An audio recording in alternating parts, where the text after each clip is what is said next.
Nós aqui vamos continuar com a nossa série de pregações no livro de Colossenses. Já convido você a abrir a sua Bíblia, Colossenses capítulo 3. Esse é o texto que nós vamos expor nessa noite. Colossenses capítulo de número 3, nossa série, o título dela é Cristo plenamente suficiente, nada a acrescentar, tudo a viver a partir dele. Enquanto você vai abrindo a sua Bíblia, eu quero fazer você pensar numa coisa. Imagina só, se uma família brasileira, se uma família deixasse o nosso país e fosse para qualquer outro lugar, qualquer outro país do mundo.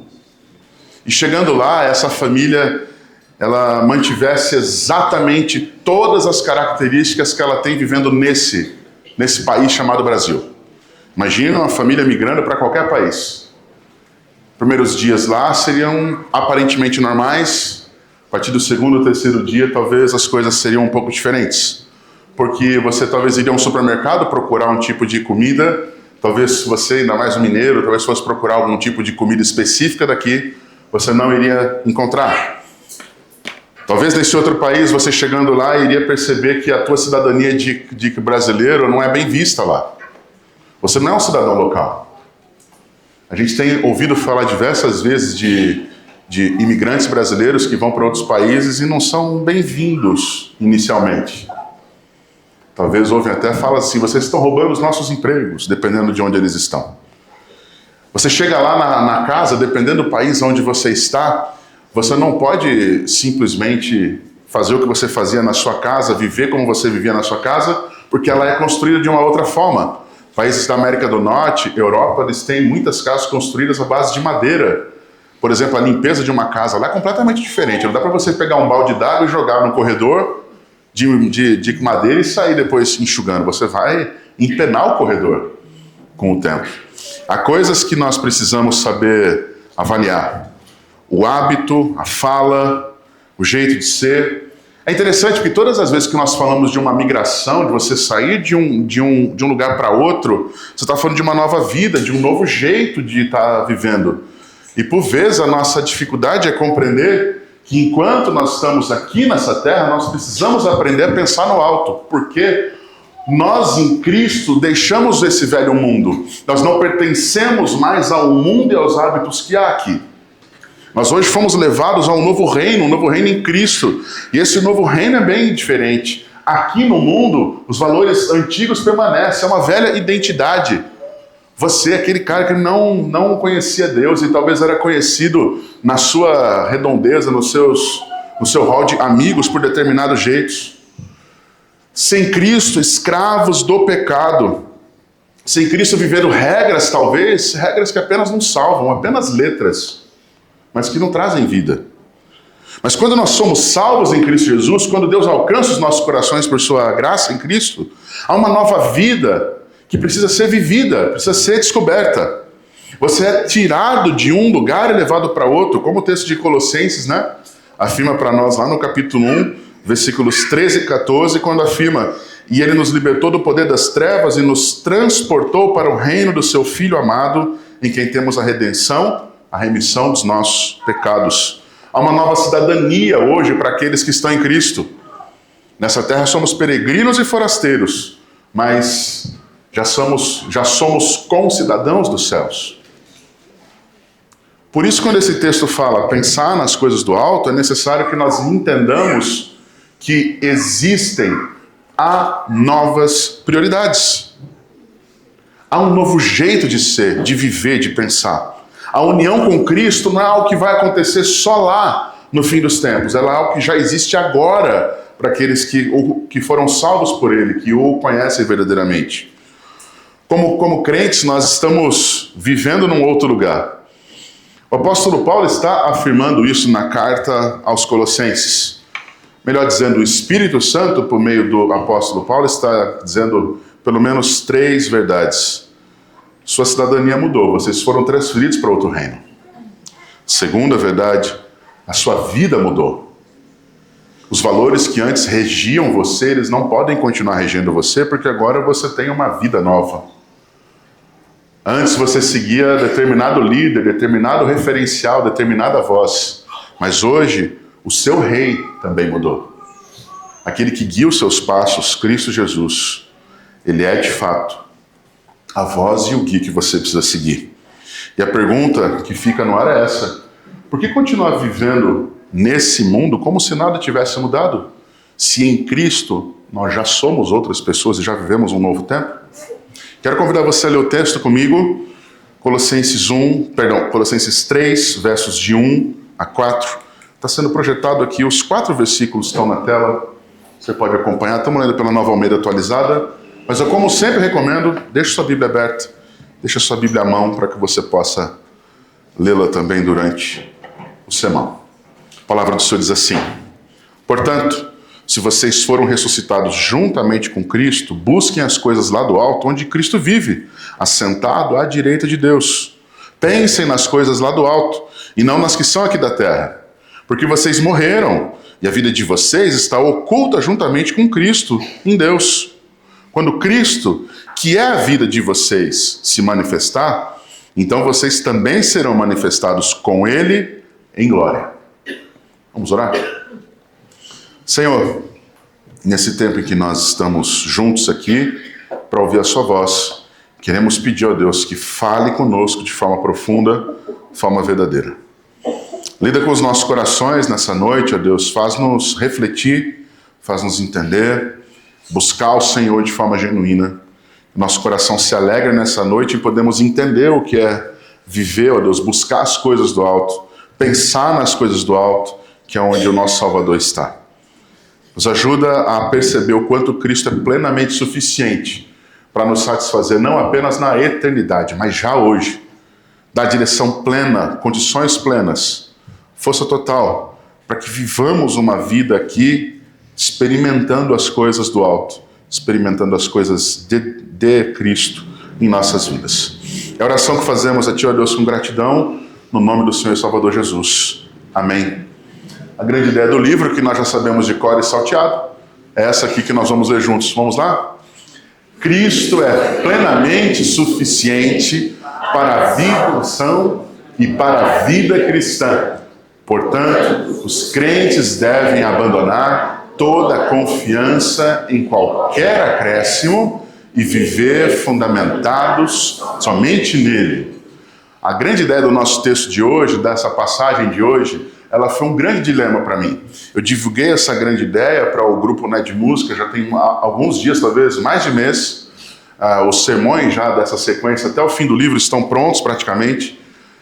Mas estudando de novo nessa semana, eu cheguei a quase uma segunda versão da grande ideia dessa passagem de hoje. A primeira é essa: porque nossa vida está unida a Cristo, devemos viver orientados pelas realidades eternas. E é interessante porque parece que é uma frase de explicação, e é. Porque vivemos uma nova vida, e porque a nossa vida hoje ela está ligada a Cristo de forma verdadeira, nós precisamos viver orientados pelas realidades do alto. Não só por aqui. E eu fiz uma outra que talvez possa ajudar um pouco mais. A união com Cristo transforma a maneira como pensamos, vivemos e esperamos.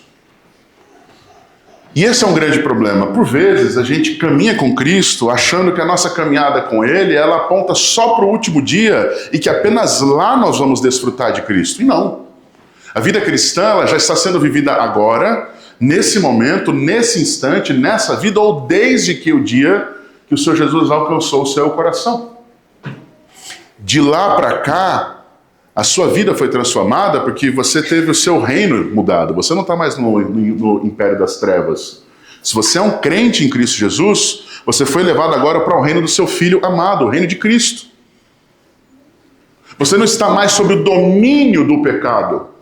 Não significa que o mal, o pecado não tenham influência, mas sobre o domínio, não mais. Agora você é servo de um Deus zeloso, de um Deus amoroso, de um Deus misericordioso, mas de um Deus santo, de um Deus justo, de um Deus puro. E santidade, pureza e justiça são características daqueles que pertencem ao reino desse rei. Nós não podemos imaginar uma vida cristã que não é desenvolvida.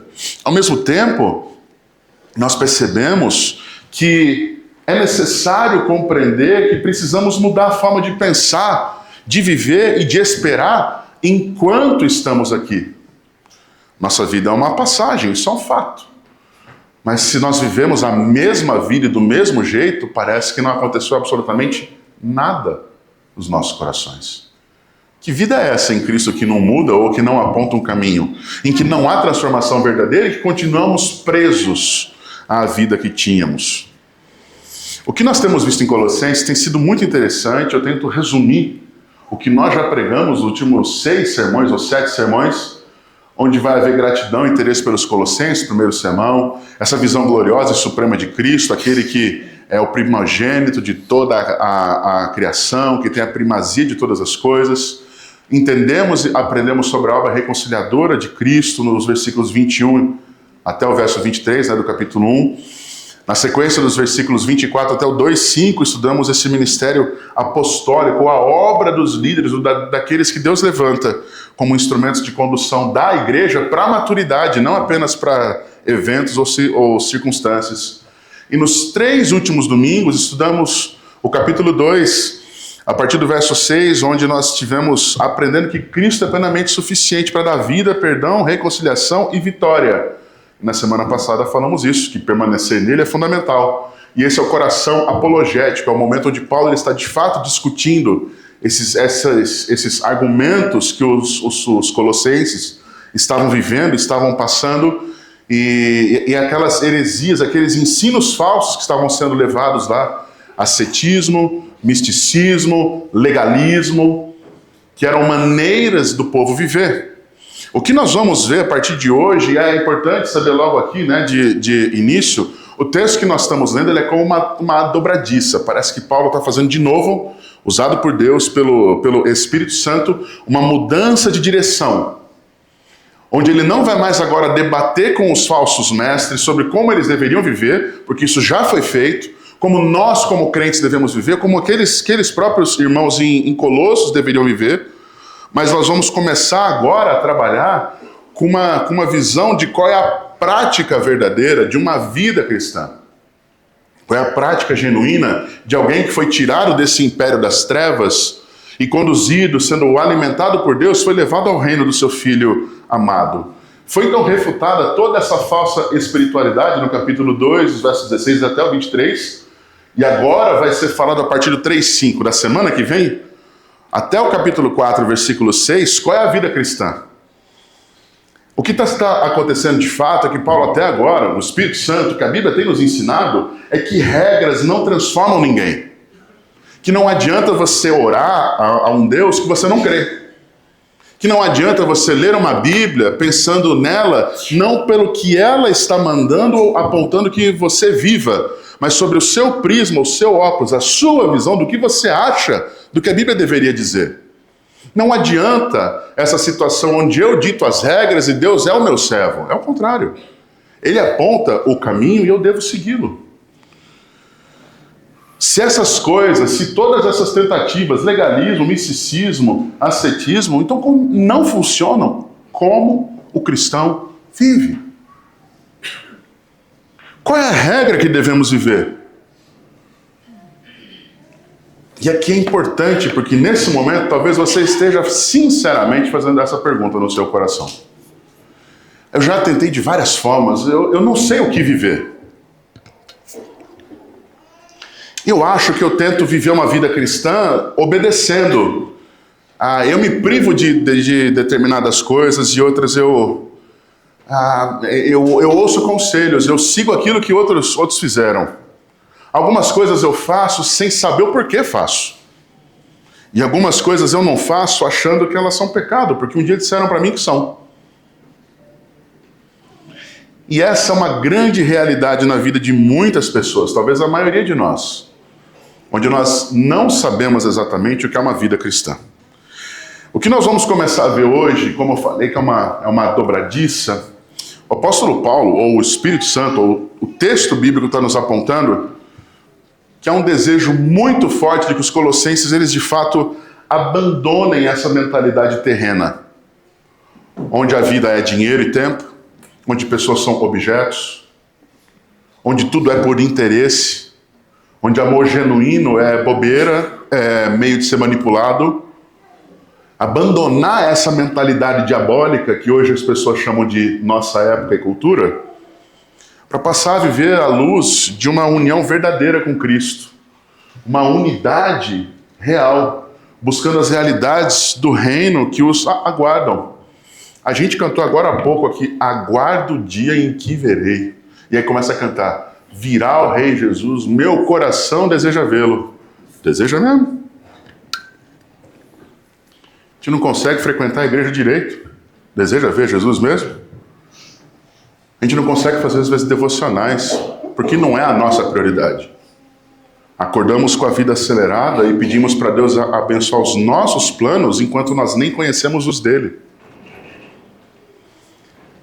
Nós precisamos aprender a realmente mudar a chave, a perceber que existem realidades que nos aguardam. Uma vida vivida à luz do Evangelho é completamente diferente da vida comum sem Cristo. Se nós vivemos uma vida parecida com a vida das pessoas que não conhecem a Cristo, ou há um grande problema nelas, ou há um grande problema em nós. Mas a pergunta é, quem não tem o conhecimento de Deus sabe qual é o caminho, sabe como chegar em Deus? Se você já foi alcançado pela graça, se o Espírito Santo habita na sua vida, você já sabe quais são as formas, você já tem a presença do Senhor na sua vida. Mas se a sua vida não mudou, pergunta, será que essa presença é real? Se não tem havido mudanças no seu íntimo, no seu conhecimento de Deus e na sua caminhada, nos frutos, na forma como você vive, como você trabalha, como você conduz os seus filhos, família, será que de fato é verdade que você pertence ao reino de Cristo? Que você é alguém que o Senhor comprou? E essas verdades, elas começam mediante essa palavra do 3:1. Portanto, quer dizer, tudo isso que nós conversamos nos últimos domingos, eles são base para isso que nós vamos expor nessa noite. Mediante essa transformação anterior, mediante a pessoa de Jesus, mediante a sua obra e os efeitos dela, o apóstolo Paulo está de fato usado pelo Espírito Santo, fazendo com que nós agora, nesse primeiro momento, possamos mudar a nossa perspectiva e começar a de fato olhar para as coisas do alto. A mudar o nosso olho, o nosso olhar enquanto igreja, a buscar as coisas do alto, a pensar nas coisas do alto, a observar o que o Senhor está fazendo, porque Cristo está lá, à direita de Deus, porque a nossa vida está lá, porque a nossa esperança está no Senhor, está no alto. Essa passagem ela vai apontar para uma verdade que ela produz elevação espiritual. E a pergunta é, o que é uma elevação espiritual? É você se sentir mais santo que os outros? Não, isso está mais perto de legalismo do que outra coisa. Uma elevação espiritual, ela está muito mais conectada à absoluta dependência de Deus em Cristo Jesus, pela ação do Espírito Santo, do que as minhas capacidades pessoais ou a minha força pessoal para fazer qualquer coisa. Por isso, a primeira seção desse texto vai nos apontar que devemos buscar as realidades do alto. 3:1. Portanto, se vocês foram ressuscitados juntamente com Cristo, busquem as coisas lá do alto, onde Cristo vive assentado à direita de Deus. E como é que ele começa? Portanto, se vocês foram ressuscitados. O questionamento é claro. Se vocês foram pessoas que foram lavadas no sangue do Cordeiro, se vocês foram pessoas que de fato creram em Cristo Jesus, se vocês são pessoas que de fato se arrependeram dos seus pecados, morreram para esse mundo, e como o capítulo 2 fala, foram mortos nesse mesmo batismo de Cristo, e foram sepultados e foram ressuscitados nele. Se vocês de fato experimentaram essa mudança verdadeira, essa morte espiritual para esse mundo, mas uma nova vida em Cristo, se isso é fato na sua vida, o que é que essa vida em Jesus significa? O que é que ela aponta para nós? O texto continua dizendo, se vocês foram ressuscitados juntamente com Cristo, busquem as coisas lá do alto, onde Cristo vive, e está sentado à direita de Deus. O que é que Paulo não está dizendo?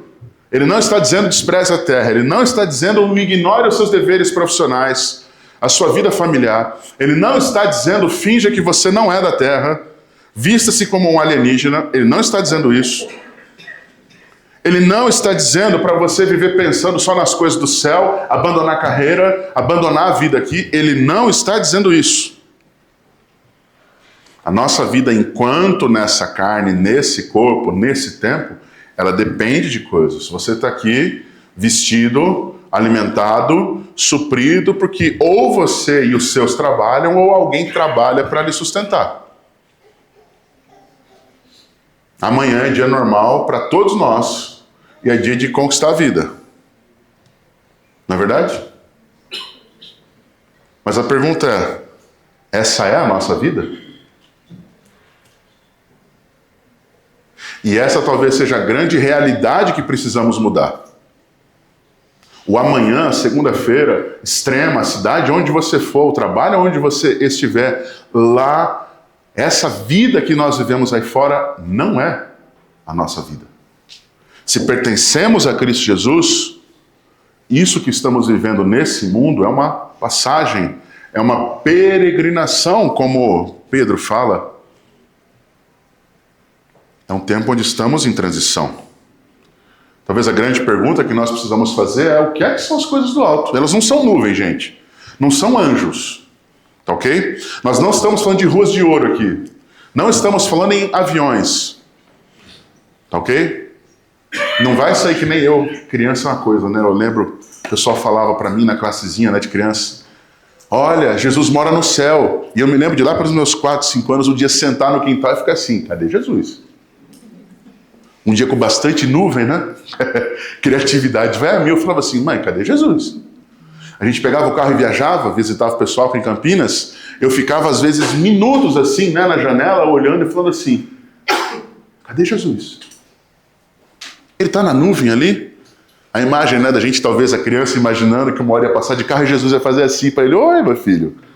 Não é isso. Não é essa realidade infantil que os filmes demonstram, que as nossas novelas talvez apontam, que a nossa mentalidade demonstra que talvez Jesus mora em nuvens. Não é esse céu. O texto afirma claramente que essas coisas do alto, elas são onde Cristo vive. E onde Cristo vive é tudo aquilo que pertence ao reino governado por Deus, por Cristo Jesus, porque ele já está entronizado à destra de Deus e governando soberano. Qual é o reino que nós faremos parte? O que você conhece do reino futuro, que já é reino hoje, mas que ainda não está totalmente estabelecido? É o reino onde santidade, comunhão com Deus, crescimento espiritual, amor, missão, adoração a Deus, glória futura, são as bases, são os fundamentos. Nós queremos andar com Deus sem conhecer que é santificação. E santificação é separar-se do mundo, é afastar-se da vida de pecado. Nós às vezes queremos combinar uma vida de pecado com Deus. E esse é um grande erro, porque as Escrituras estão nos apontando claramente que se nós somos ressuscitados juntamente com Cristo, deveremos buscar as coisas do alto, comunhão com Deus. Puxa vida, a gente às vezes gosta tanto de falar de estar em comunhão. Nós ouvimos aqui um testemunho que para mim é muito válido. 2 jovens vindo de outras 2 igrejas diferentes, sendo gratos a Deus pela forma como nós temos comunhão. E olha que eu acho que a gente podia ter mais. Nossa comunhão é mais forte ainda. Eu louvo a Deus por isso. Mas isso não é maneira da gente agora falar assim, nossa, estamos bem, não precisamos mais nada, né? Estamos bem, já não, dá para crescer, dá para melhorar mais ainda. E comunhão com Deus? O que é a comunhão com Deus? É a oração na pressa quando acordamos? Se eu acordei tarde hoje para abençoar esse dia, tem que fazer tal e tal coisa, abre as portas, traz dinheiro, Senhor, protege minha casa, faz isso, faz aquilo, dá isso, dá aquilo. É isso? O que é amor verdadeiro? O que é a missão do crente? A gente vive falando sobre missões e por vezes não sabemos o que é. Nós estamos nas nossas aulas aqui de escola bíblica falando sobre evangelismo. O Ataliba fez perguntas domingo passado e hoje sobre evangelismo e houve silêncio. E não deveria haver silêncio. Deveria haver intimidade tão grande em nós que as respostas fluiriam como prática, como vida vivida. Mas não. Por vezes nós nos esquecemos ou não priorizamos aquilo que as Escrituras apontam que são verdade. E essa é a pergunta fundamental. Onde estão os seus pensamentos? Por quê?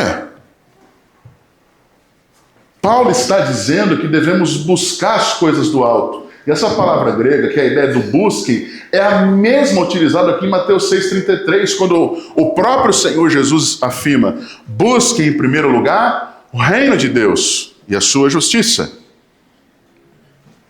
O que Paulo está dizendo aqui não é para a gente construir um reino físico, mas façam das prioridades de Cristo as suas prioridades.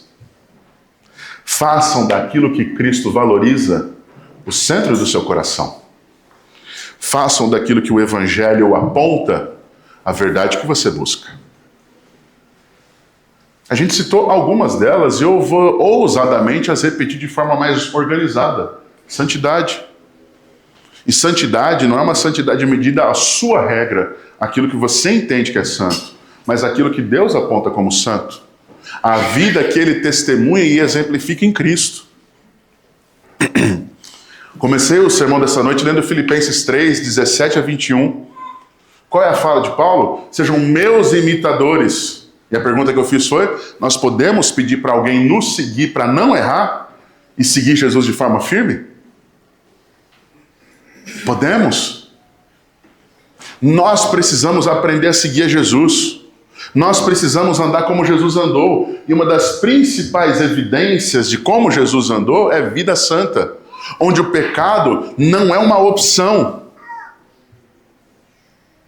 Não estou dizendo que ele não possa acontecer, mas ele não é algo que eu posso fazer. Fala assim: pequei mesmo, segue a vida, gente. Não. Em Cristo é possível vivermos uma vida diferente, onde o pecado pode se tornar uma eventualidade, um acidente, e não uma rotina que eu não me preocupo com ela. Buscar a mentalidade ou essa realidade do alto é de fato viver em comunhão com Deus, é buscar ter crescimento espiritual. Gente, se nós buscássemos crescimento espiritual na mesma medida que nós procuramos cursos para desenvolvimento pessoal, na mesma medida que nós procuramos cursos profissionalizantes, na mesma medida que nós nos preocupamos com saúde, que nos preocupamos com estética, que nos preocupamos com conquistas, com viagens, com futilidades e coisas inúteis, nós não teríamos tantos problemas de pecado, nós não teríamos problemas relacionais, nós não teríamos dificuldades com dinheiro ou com quaisquer coisas. Por quê? Porque a nossa vida estaria sendo vivida numa caminhada completamente diferente. Mas a falta de desenvolvimento espiritual, de um conhecimento genuíno de Cristo, de sensibilidade à presença e à ação do Espírito Santo, elas se tornam evidências por causa da vida que temos. Anos e anos, às vezes, frequentando igrejas, sem um conhecimento, sem desenvolvimento, sem maturidade. Amor. Amor é aquilo que eu tenho por quem eu amo. O amor que nós estamos falando aqui é o amor de Deus fluindo em nós, mas através de nós. Inclusive para aquelas pessoas que você jamais daria chance e que elas também jamais dariam chance aí para você. Mas um amor genuíno, útil, verdadeiro, intenso. Buscar as realidades do alto é compreender que a nossa vida é a nossa missão, e a nossa missão, ouvimos hoje, é proclamar a Cristo, é viver o Evangelho, é anunciar as obras daquele que nos chamou das trevas para a luz. Mas a nossa missão, por vezes, se dá no máximo em convidar pessoas para ir ao culto, onde muitas aspas em volta, um profissional da fé, alguém que estudou, alguém que fez seminário, alguém que é formado em teologia, vai estar falando para que as pessoas possam compreender. Isso não é missão. Isso talvez seja omissão. Porque a missão do reino é ir cada um em todo lugar onde estivermos e onde você está, ser um porta-voz de Cristo Jesus com a sua vida, com as suas palavras e com o seu testemunho. adoração a Deus. O que é adoração a Deus? É um momento de culto? Onde o pessoal toca, a gente levanta a mão, canta? Se isso é adoração, nós não compreendemos o Evangelho. Adoração é tudo aquilo que nós fazemos nessa vida e o como fazemos. Não só o quê. Uma vez um professor do seminário falou assim para mim: já comeu comida de vó? Claro que já. Falou de comida, eu entendo desse assunto. De vó, então? Qual a alegria de uma avó de saber que os seus filhos ou os seus netos estão indo lá almoçar?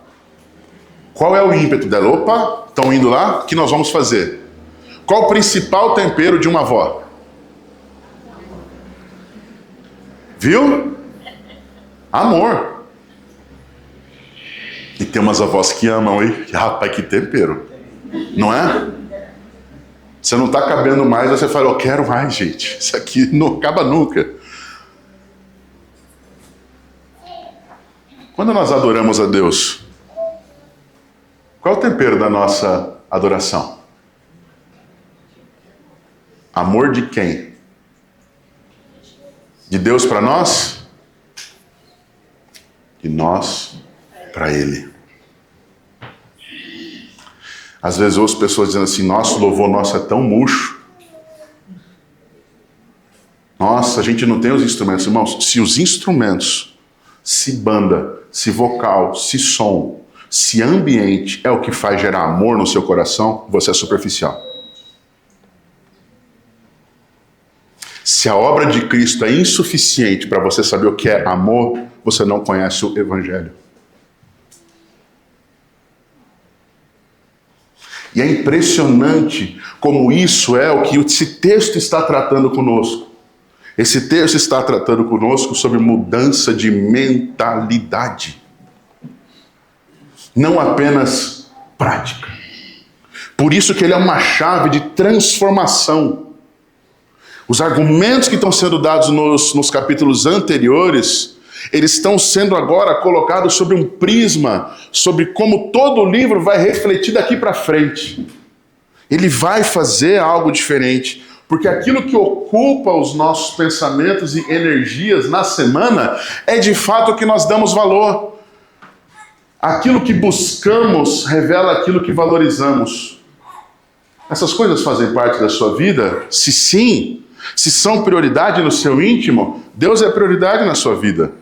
Se não, Deus é o meio pelo qual você quer bênçãos para viver esse mundo aqui fora. Para conquistar as coisas que estão fora das portas do reino de Deus. E é por isso que o segundo argumento do texto é esse. Pensem nas coisas.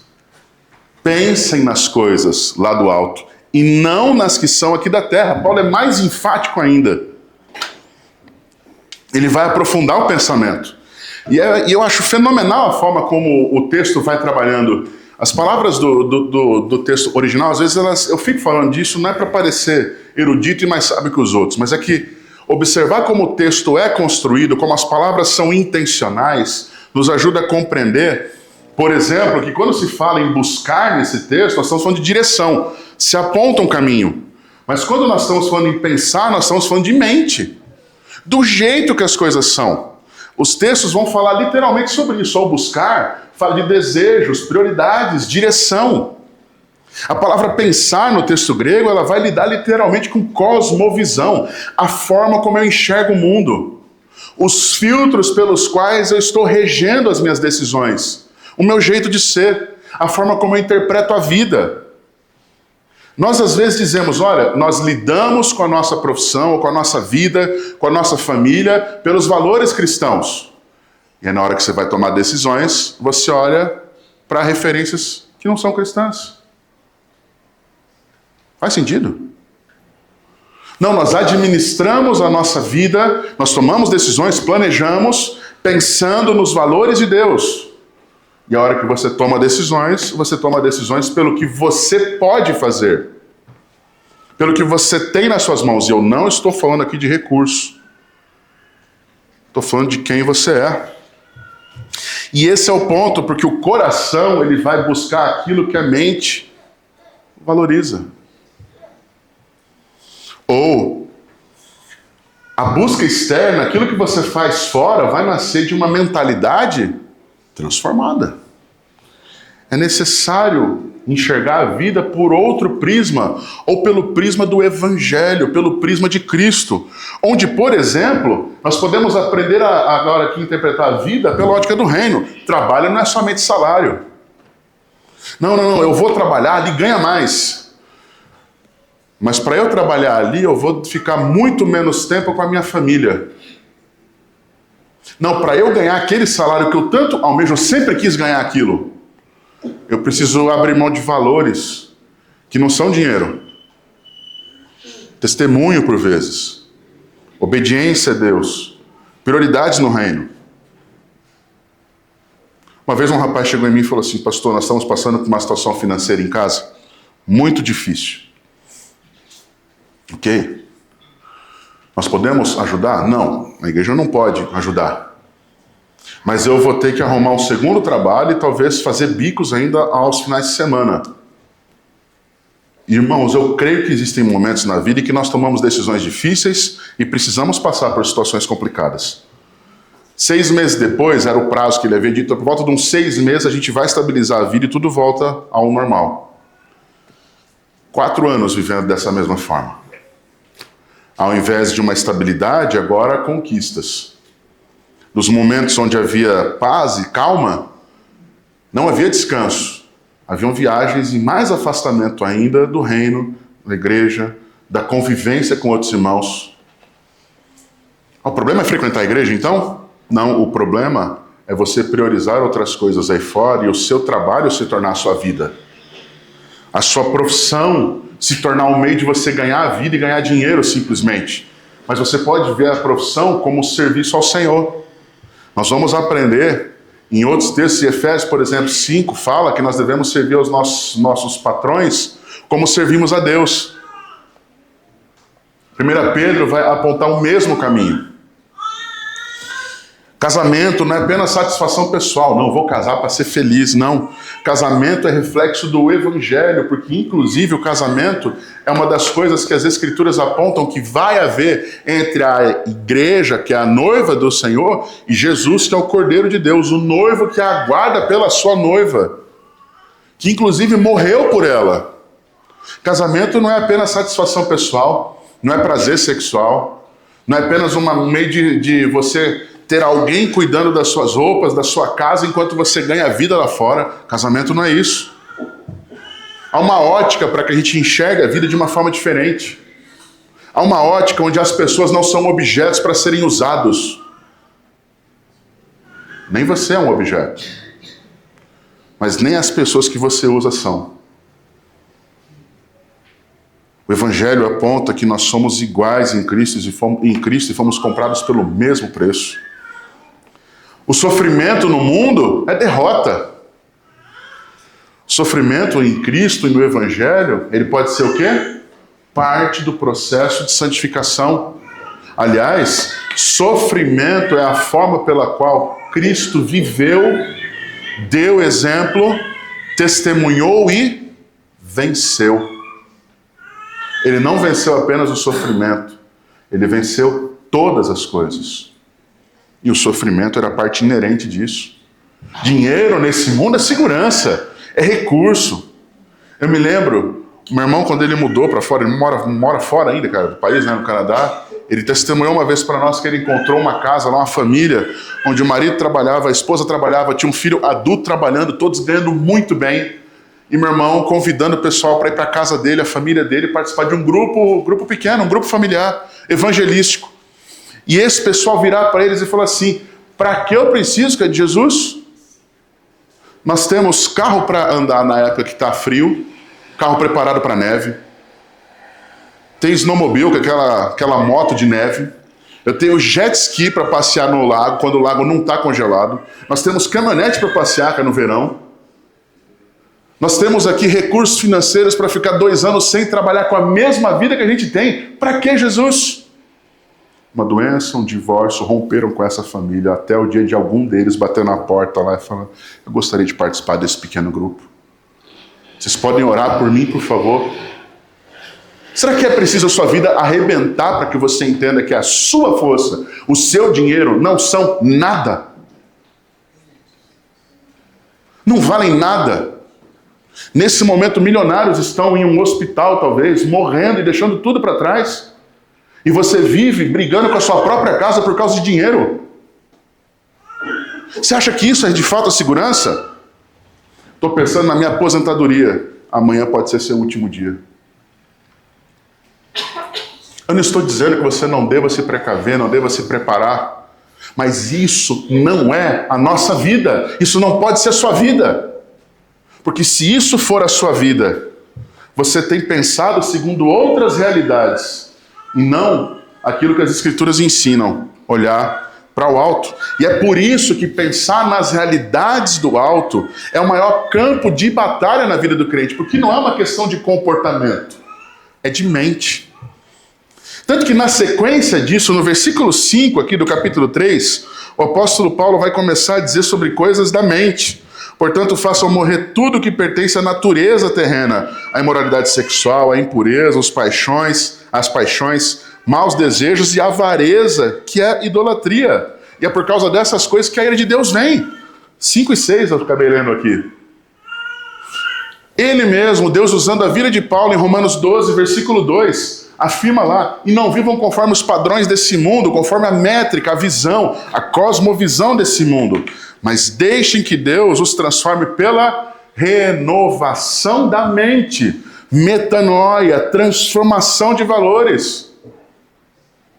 Não adianta a sua boca dizer algo que a sua mente e o seu coração não creem. Muitas vezes a gente pergunta, você crê em Jesus? Você fala, eu creio. A realidade não é essa. Você ama Jesus? Eu amo. É tudo para mim. Eu pergunto, tudo o quê? O que é Jesus? Se Jesus é tudo, diz uma coisa do tudo. Não vai. Não tem o que dizer, porque não conhece. Deixem que Deus transforme pela renovação da mente, para que vocês possam experimentar qual é a boa, agradável e perfeita vontade de Deus. Pensem nas coisas lá do alto. Que sejam as coisas do alto a forma pela qual nós enxergamos a vida aqui e hoje. E o texto continua dizendo, verso 3, vivam à luz da união com Cristo, porque vocês morreram e a vida de vocês está oculta juntamente com Cristo em Deus. E esse talvez é o coração teológico, é o centro mais forte de teologia e de valores bíblicos do texto. Porque literalmente Paulo está fazendo relembrar aqui o capítulo 2, versículos 11 a 15, que diz o seguinte, 2, de 11 a 15, a obra de Cristo. Nele vocês também foram circuncidados, não com uma circuncisão feita por mãos humanas, mas pela remoção do corpo da carne, que é a circuncisão de Cristo, tendo sido sepultados juntamente com ele no batismo, no qual também vocês foram ressuscitados por meio da fé no poder de Deus, que o ressuscitou dentre os mortos. E quando vocês estavam mortos nos seus pecados e na incircuncisão da carne, ele lhes deu vida juntamente com Cristo, perdoando todos os nossos pecados, cancelando o escrito de dívida que era contra nós, e que constava de ordenanças, qual nos era prejudicial. Removeu inteiramente, cravando-o na cruz, e despojando os principados e as potestades, publicamente os expôs ao desprezo, triunfando sobre eles na cruz. 3 afirmações básicas. Sabe o que Paulo está nos afirmando aqui? O que o Espírito está nos afirmando? O velho homem morreu. Se em Cristo fomos ressuscitados, é porque nós morremos na sua morte com ele. E unidos a ele, ressuscitamos. Numa nova vida, uma vida espiritual, onde ele vive em nós. A velha identidade morreu. A identidade em pecado, aquela identidade caída, aquele ser, aquela vida que tínhamos. A velha escravidão, o que nos dominava, o pecado que nos dominava e nos oprimia, ele agora morreu, ele foi vencido. Não significa que ele está inerte, mas em nós ele não nos domina mais. E aí que está o ponto. O que é que morreu?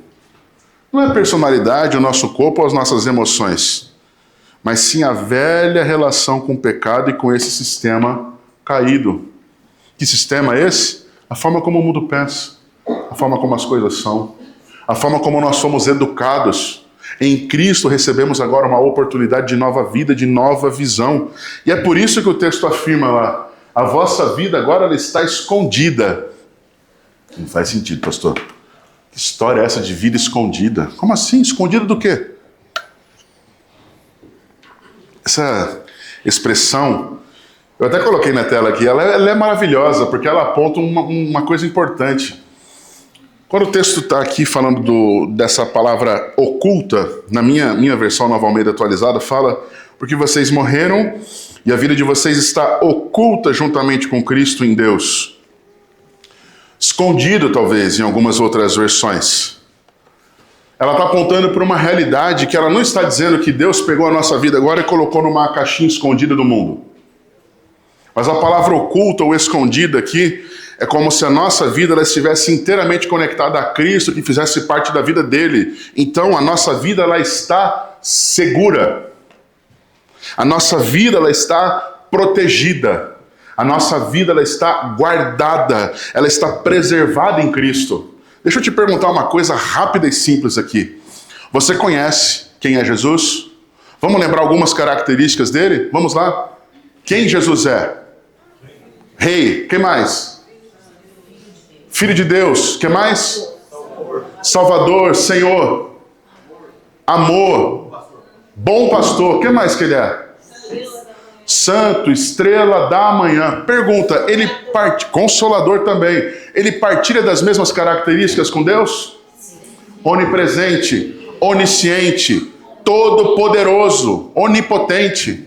Pergunta, quem ou o que pode vencê-lo?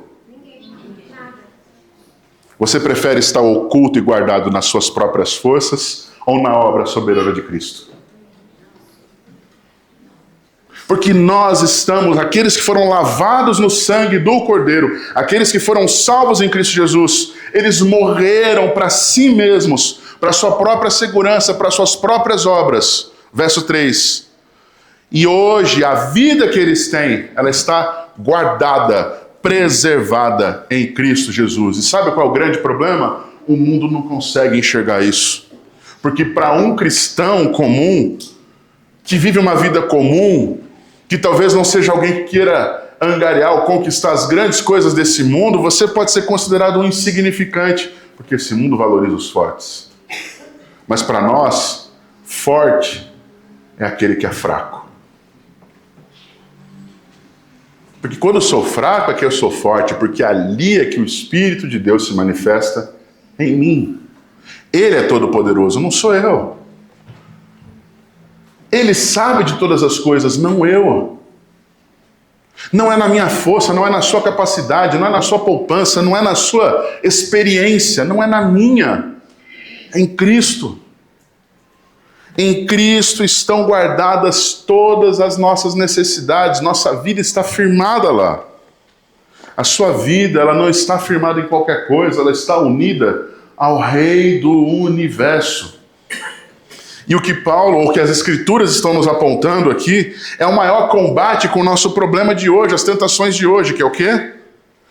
Que nós precisamos construir a nossa identidade em algo que não seja Cristo. Por quê? Porque para muitos Cristo morreu numa cruz e desapareceu.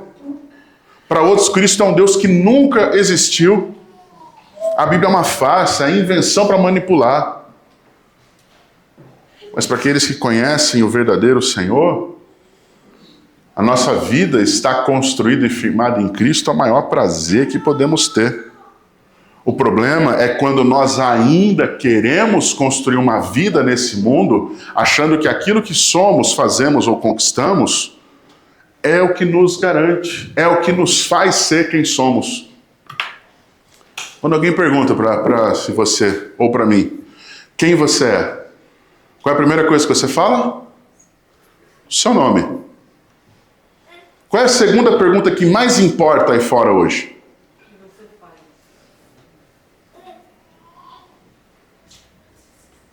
Sabe qual deveria ser a pergunta que mais importa para nós? Quem é o seu Deus? A quem você segue? Porque é o seguinte, gente. A sua profissão, seu ministério, mesmo crente, hein? Pastor, missionário, seja quem for. O dinheiro, o seu casamento, a sua reputação, a sua aparência. Elas são maneiras desse mundo hoje nos desviar do que de fato fomos chamados a viver e fazer, que é viver à luz de uma união com Cristo. A verdade de que unidos em Cristo, nós estamos unidos a um Deus que é plenamente suficiente. Onde as Escrituras afirmam de ponta a ponta, por exemplo, num texto dos mais conhecidos, se não talvez o segundo mais conhecido das Escrituras, Salmo 23:1 afirma o quê mesmo? O Senhor é o meu. E vai acontecer o quê?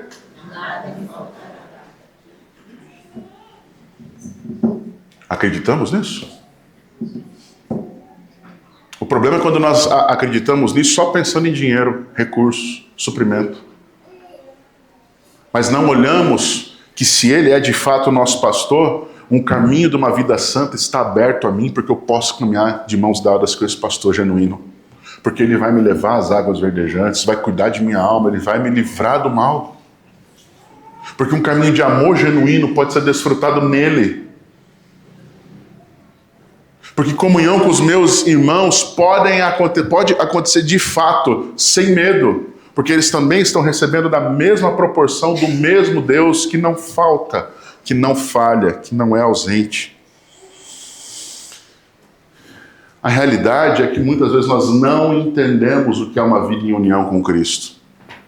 E achamos que uma vida em união com Cristo é a gente fazer breves orações pelos nossos planos e objetivos durante a semana.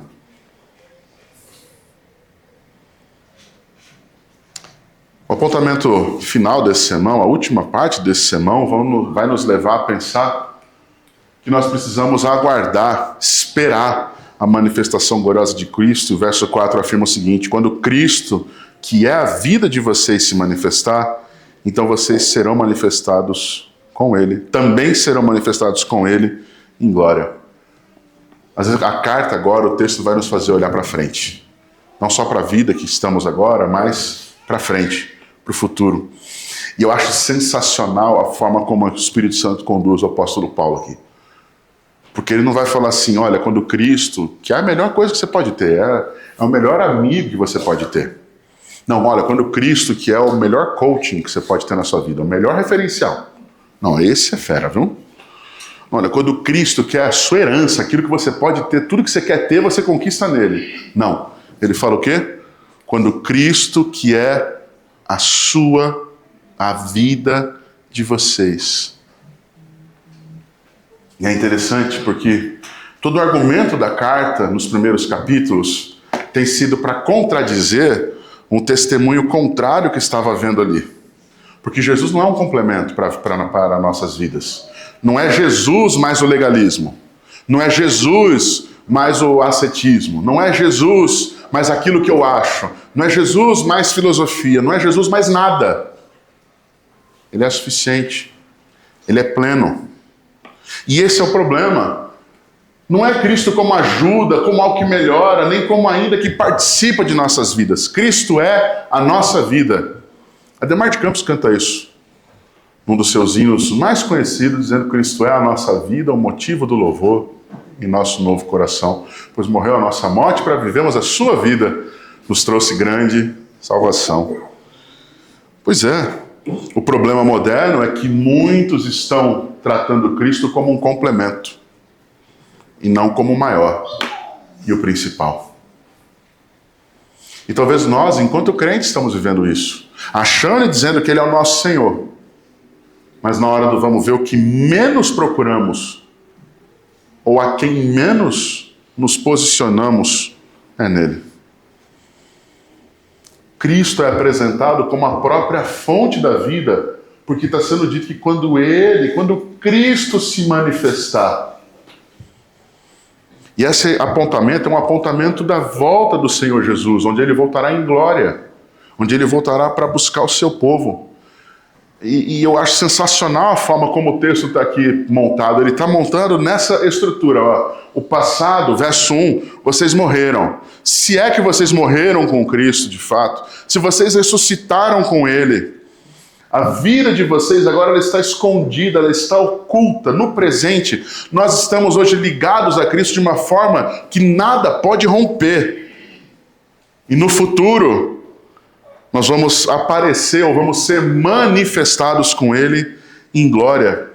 Isso deve levar a gente a ter esperança, porque a nossa esperança não é ficar rico, não é resolver os problemas dessa vida e viver confortavelmente. Meu amigo, nosso Senhor Jesus morreu perseguido. Os apóstolos disseram, olha, se você quer viver uma vida piedosa, apresse-se a saber, você vai sofrer. Se você quer viver uma vida que é compatível com a vida do seu referencial, do seu mestre, o sofrimento que ele sofreu, é algo que você vai partilhar. A esperança do nosso coração, a esperança nossa enquanto crentes, então, não é conquistarmos tudo, mas é compartilharmos da sua glória, que um dia será manifestada de forma clara e evidente na sua vinda. O Cristo glorioso romperá os céus para buscar o seu povo, para vivermos em glória e conhecermos a sua glória diariamente para todo sempre. Nós deveríamos de fato cantar aquela música Aguardo de em lágrimas. E não como se nós estivéssemos na fila de um banco sussurrando Garota de Ipanema. E esse é o ponto. A nossa mentalidade precisa mudar. A forma de enxergarmos a vida com Cristo precisa mudar. Essa verdade, ela faz completa diferença quando nós enfrentamos a enfermidade. Observa aí fora as pessoas quando recebem notícias ruins de doenças, diagnósticos terríveis. Qual é a reação delas? Qual é a reação de um verdadeiro cristão? Não é porque o crente é melhor. Ele não é melhor do que ninguém, na verdade ele é mais dependente. E o verdadeiro cristão, ele vai se colocar numa condição de guardado e firmado no Senhor, esperar pela condução do Senhor. E a morte para o crente é, no máximo, a forma como nós somos entregues a Deus de forma definitiva. Para daí vivemos Ele para todo sempre. Como é que o cristão verdadeiro enfrenta o envelhecimento? Eu vejo tanta gente hoje envelhecendo doente, e não é doente do físico, é doente da alma. Pessoas envelhecendo numa busca eterna por uma fonte de juventude, não de jovialidade. É muito possível você ser uma pessoa com muitos anos, mas com mentalidade e prática jovens, sadias, boas. O problema é quando alguém envelhece sem maturidade. Onde aquela pessoa simplesmente vai passando os anos e negando a si mesmo que o tempo dela está acabando. E ela vive uma vida como se ainda tivesse 20 anos, 15 anos ou todo o tempo pela frente, especialmente desconectada de Deus. O que é esperança quando há perdas? Sejam justas ou perdas injustas, sejam acidentes ou seja o que for. O que é a vida cristã quando Deus diz não a um livramento que você pediu e Ele leva alguém que você ama? Ou Ele tira algo pelo qual você lutou por anos? Se Cristo é a minha vida, qualquer coisa que Ele me tirar aqui é para o meu benefício. Por mais que possa doer ou ser ruim, qualquer experiência que eu esteja passando ou vivendo, ela se torna um meio da graça de Deus florescer e brilhar sobre mim. Eu devo ser grato por isso. Não lamentar, mas me alegrar naquele que conduz os meus dias e a minha vida. Se de fato a minha esperança está em Cristo, a perseguição e até mesmo a morte se tornam instrumentos de gratidão. Sabe por quê? Porque a última palavra diante de qualquer coisa que você e eu estejamos vivendo, ela não está nos nossos perseguidores, ela não será daqueles que nos oprimem, ela não é daquela doença, ela não é da sua vida financeira destruída e do seu fracasso. A última palavra vem do Senhor, que fala: entra no gozo do teu Senhor, meu filho. Nós precisamos entender que a principal mensagem ou principal esperança que temos não é para essa vida. E ela nos dá toda a condição de vivermos essa vida esperançosos e firmados no Senhor. O texto que nós estamos lendo, ele vai cair nessa ideia de novo, porque Cristo é suficiente. Minha garganta já está dando tchau. Que Cristo seja suficiente nessa voz também. Há 4 pontos que estão unindo todas essas ideias aqui nesse texto que estamos lendo. Porque fomos ressuscitados com Cristo, no verso 1. Nós buscamos as coisas do alto, nesse verso 1 também. Mas nós aprendemos a desenvolver uma mentalidade celestial, no verso 2. E dessa forma, vivemos a partir de uma nova identidade, no verso 3. E esperando uma glorificação futura, no verso 4. Cristo é suficiente, Ele é de fato a resposta para o que estávamos ouvindo e lendo nos últimos domingos, lá no capítulo 2, a partir do verso 16, dizendo que as regras fracassaram, mas a união verdadeira com Cristo transforma. Sim, nós podemos buscar e pensar forma uma única realidade. A direção e a mentalidade que nós lemos lá no verso 2, verso 1 e 2. Porque as prioridades e mentalidades caminham juntas. Precisamos aprender a buscar, mas a pensar, mudar a perspectiva. Nós hoje em Cristo temos um novo endereço espiritual. Eu achei interessante esse termo, endereço espiritual. Porque nós vivemos aqui na terra, mas ela não é a nossa pátria. Nossa pátria está nos céus. Hoje nós podemos estar escondidos, ocultos, guardados em Cristo, mas um dia seremos manifestados. Porque eles são os dois lados da mesma esperança. Hoje estamos guardados por um Deus que nos ama, mas um dia seremos revelados por um Deus glorioso, que se revelará a nós de forma plena, para vivermos uma vida com Ele para todo sempre. Eu quero concluir dizendo essas frases. Eu saí das 7 conclusões, mudei as 5, por 5 frases para terminar aqui, para facilitar. Não são nem ideias, tá bom? O mundo talvez hoje, irmãos, não veja quem realmente nós somos. Mas Cristo sabe quem somos. Nós precisamos ver essa verdade. A nossa glória, nesse tempo, ela não está firmada. Nós estamos vivendo momentos difíceis, talvez de sofrimento. Ela está guardada no Senhor, em Cristo. Assim como nós também estamos. Mas quando Cristo aparecer, quando Cristo se manifestar, tudo será revelado, tudo será manifesto. Aquele que hoje é invisível para o mundo, será visto por todos. Aquele que os homens hoje buscam, mas não enxergam, um dia voltará em glória.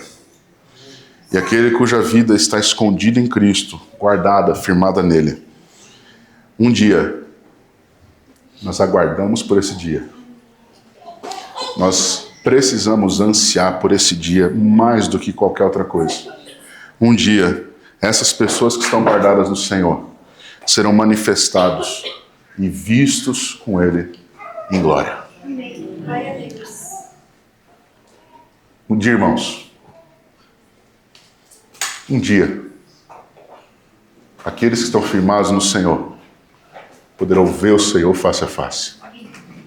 Um dia, irmãos, nós nos encontraremos com o nosso Redentor nos ares.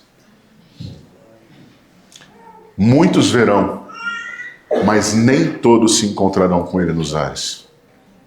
Mas aqueles a quem a sua vida está escondida, guardada no Senhor, essa certeza é verdadeira. Que isso nos ajude a de fato mudar a nossa perspectiva, porque a nossa vida está unida a Cristo. Porque se a nossa vida está unida a Cristo, nós devemos de fato viver pelas verdades orientadas, pelas realidades eternas. Que o Senhor nos abençoe. Vamos orar? Nesse tempo, ó Deus, em que nos colocamos diante de Ti e que ouvimos a Sua santa palavra, fomos, ó Deus, realmente incomodados talvez com coisas aqui que são necessárias. Fomos, Deus, tratados em aspectos da nossa dependência, da nossa vida comum, mas também, ó Deus, tivemos a nossa mente confrontada para realmente nos alinharmos à verdade do Evangelho, às esperanças que estão em Cristo e que guardadas no Senhor permanecem. Ajuda-nos nesse tempo, como teus filhos, Pai, a não vivemos mais firmados e simplesmente passando por essa vida, achando que esse tempo e que esse lugar é a nossa vida. Mas sim, ó Deus, que a nossa vida e que a nossa esperança estão guardadas em Cristo, para que vivamos com Cristo para todo sempre. Abençoa-nos nesse tempo, ó Deus, que aquilo que ouvimos e fomos direcionados por Ti nessa noite, seja a forma pela qual venhamos agir e vivamos para a glória do Teu nome. Abençoa cada família que está aqui, ó Deus. Obrigado pela vida de cada um que veio hoje visitar-nos. Que o Senhor esteja nos abençoando poderosamente. Agradecemos, Pai, pelo alimento que vamos também saborear no nosso tempo ali, Pai, de cantina. Pela comunhão que vamos ter, pelas Tuas bênçãos. E colocamos essa semana em Tuas mãos, com a absoluta certeza de que o Senhor está à frente, está conosco, mas também nos usará para a glória do Teu nome. É a oração que fazemos, ó Deus, em nome de Jesus. Amém.